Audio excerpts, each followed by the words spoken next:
Quantum world আমাদের সাধারণ classical ওয়ার্ল্ডের থেকে একেবারেই আলাদা। সাধারণ জগতের নিয়মে কোয়ান্টাম ওয়ার্ল্ডে অ্যাপ্লাই হয় না। এই জগতে পার্টিকেলরা হঠাৎ হঠাৎ সৃষ্টি হয়, আবার হঠাৎ করেই ভ্যানিশ হয়ে যায়। এই জগতের পার্টিকেলরা যে কোনো ব্যারিয়ারের এপার ওপার চলে যায়। এই জগতে একটাই পার্টিকেল একসাথে একাধিক জায়গায় থাকতে পারে। আর সবথেকে অদ্ভুত হলো এরা ফাস্টার দ্যান লাইট কমিউনিকেটও করতে পারে, যা সাধারণ ক্লাসিক্যাল ওয়ার্ল্ডে অসম্ভব। আমাদের সমস্ত রিলেটিভিটির ইকুয়েশনই তৈরি হয়েছে আলোর গতিকে চরম গতিসীমা বা কসমিক স্পিড লিমিট ধরে, অথচ এই ফান্ডামেন্টাল রুলকেই ব্রেক করে দিচ্ছে কোয়ান্টাম পার্টিকেলরা। এই অদ্ভুত প্রপার্টিকে কোয়ান্টাম ফিজিক্সের ভাষায় বলে কোয়ান্টাম এন্ট্যাঙ্গেলমেন্ট। আর এই প্রপার্টি দ্বারাই পরস্পর এন্ট্যাঙ্গেল কোয়ান্টাম পার্টিকেলরা একে অপরের সাথে ফাস্টার দ্যান লাইট কমিউনিকেট করছে। তাহলে কি এই পদ্ধতি দ্বারা আমরাও চাইলে ফাস্টার দ্যান লাইট কমিউনিকেট করতে পারি? আর এই ফাস্টার দ্যান লাইট কমিউনিকেশনের ফলে কজালিটির কোন কোন নিয়মই বা ভঙ্গ হচ্ছে? এই সব প্রশ্নেরই উত্তর নিয়ে আজকে আমাদের আলোচনার বিষয় কোয়ান্টাম এন্ট্যাঙ্গেলমেন্ট। ভিডিও শুরু করার আগে অনুরোধ, যদি এখনো আপনারা আমাদের চ্যানেলটি সাবস্ক্রাইব না করে থাকেন তাহলে অবশ্যই সাবস্ক্রাইব করুন এবং পাশের বেল আইকনটি ক্লিক করুন। কোয়ান্টাম ফিজিক্সের এইসব অদ্ভুত প্রপার্টি নিয়ে যে ব্যক্তি সবথেকে বেশি বিরোধিতা করেছিলেন তিনি নিজেই কোয়ান্টাম ফিজিক্সের একজন ফাউন্ডার, আর তিনি হলেন অ্যালবার্ট আইনস্টাইন। আইনস্টাইনই প্রথম প্রমাণ করেন যে আলোর ডুয়েল নেচার আছে, অর্থাৎ আলো একই সাথে ওয়েভ আবার একই সাথে পার্টিকেল, এবং এটাই কোয়ান্টাম ফিজিক্সের বেস। কিন্তু পরবর্তীতে কোয়ান্টাম ফিজিক্সে এমন সব অদ্ভুত রেজাল্ট আর প্রিডিকশন আসতে থাকে যে আইনস্টাইন নিজেই এই থিওরিকে মানতে চাননি। এর মধ্যে সবথেকে আশ্চর্য এবং বিস্ময়কর প্রপার্টি হলো কোয়ান্টাম এন্ট্যাঙ্গেলমেন্ট। আর এই প্রপার্টি কজালিটির বেসিক প্রিন্সিপালকেই মান্য করে না, কারণ এই পদ্ধতিতে এন্ট্যাঙ্গেল কোয়ান্টাম পার্টিকেলরা কোনো একটা আননোন ওয়েতে একে অপরের সাথে ফাস্টার দ্যান লাইট কমিউনিকেট করছে। বিষয়টি একটু সহজ করে বোঝানো যাক। আপনারা E=mc² ফর্মুলা তো নিশ্চয়ই জানেন। এই ফর্মুলা মতে মাস এবং এনার্জি একই জিনিস। আমরা যেমন পদার্থদের ধ্বংস করে প্রচুর পরিমাণে এনার্জি পেতে পারি, তেমনি আবার প্রচুর পরিমাণে এনার্জিকে এক জায়গায় করেও আমরা তার থেকে পার্টিকেল তৈরি করতে পারি। কিন্তু ইউনিভার্সে কিছু জিনিস আছে যার কখনোই পরিবর্তন হয় না, যার মধ্যে কিছু জিনিস হলো টোটাল চার্জ, টোটাল মোমেন্টাম এবং টোটাল স্পিন। অর্থাৎ যে পরিমাণ চার্জ পার্টিকেলটি তৈরির আগে ছিল সেই একই পরিমাণ চার্জ পার্টিকেলটি তৈরি হওয়ার পরেও থাকতে হবে। আর যেহেতু এনার্জির কোনো চার্জ নেই, তাই তার থেকে তৈরি হওয়া পার্টিকেলদেরও মোট চার্জ 0 হতে হবে। অর্থাৎ এনার্জি থেকে নেগেটিভলি চার্জ ইলেকট্রন তৈরি হলে একটা পজিটিভলি চার্জ অ্যান্টি ইলেকট্রনও তৈরি হবে, যাতে তাদের মোট চার্জ 0 হয়। শুধু ইলেকট্রন বলে নয়, যে কোনো পার্টিকেলের সাথেই তার অ্যান্টি পার্টিকেল তৈরি হয় তার মোট চার্জকে 0 রাখার জন্য। এখানে শুধু চার্জ নয়, স্পিনও কিন্তু অপরিবর্তিত থাকে। স্পিন প্রধানত দু ধরনের হয়, স্পিন আপ এবং স্পিন ডাউন। কিভাবে তা নির্ণয় করা হয় বা বিষয়টি ঠিক কী সেটা নিয়ে এই ভিডিওতে আমি ডিটেলসে কোনো আলোচনা করব না। শুধু বলে দিচ্ছি যে স্পিন একটা প্রপার্টি যা শুধুমাত্র পার্টিকেলদেরই থাকে। এনার্জির ক্ষেত্রে কিন্তু এরকম কোনো স্পিন থাকে না। ফলে এনার্জি থেকেও পার্টিকেল তৈরি হলে তাদের মোট স্পিনকে 0 হতে হবে। কিন্তু এখানে একটা বড় সমস্যা আছে।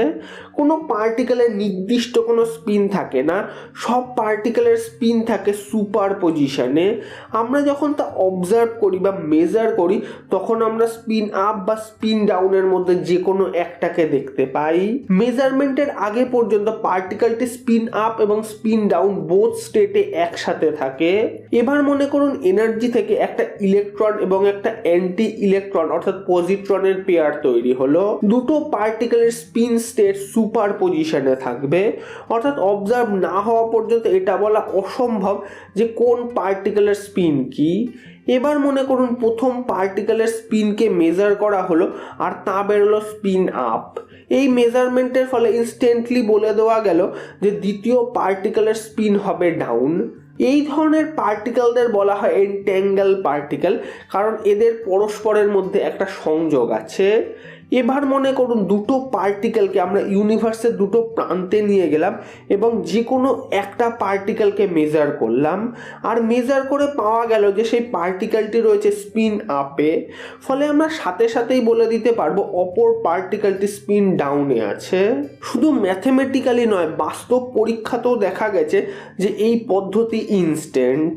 দুটো এন্ট্যাঙ্গেল পার্টিকেলকে একসাথে মেজার করে প্রতিবারই পাওয়া গেছে যে একটা পার্টিকেলের স্পিন অপর পার্টিকেলের স্পিনের সম্পূর্ণ উল্টো। কোনোভাবে যেন তারা জেনে যাচ্ছে একে অপরের স্পিনকে। প্রথমে মনে হতে পারে যে তারা নিশ্চয়ই কোনো ভার্চুয়াল পার্টিকেল দ্বারা একে অপরের সাথে কমিউনিকেট করছে, কিন্তু তা একেবারেই নয়, কারণ সেই ক্ষেত্রে ইনফরমেশনকে যেতে একটা সময় লাগবে, কিন্তু এই ক্ষেত্রে সময় লাগছে 0, অর্থাৎ ঘটনাটি ঘটছে ইনস্ট্যান্ট, যা রিলেটিভিটি ও কজালিটি সমস্ত লকে ব্রেক করছে। বিজ্ঞানীরা এখনো জানে না কি করে এই ঘটনাটি ঘটছে।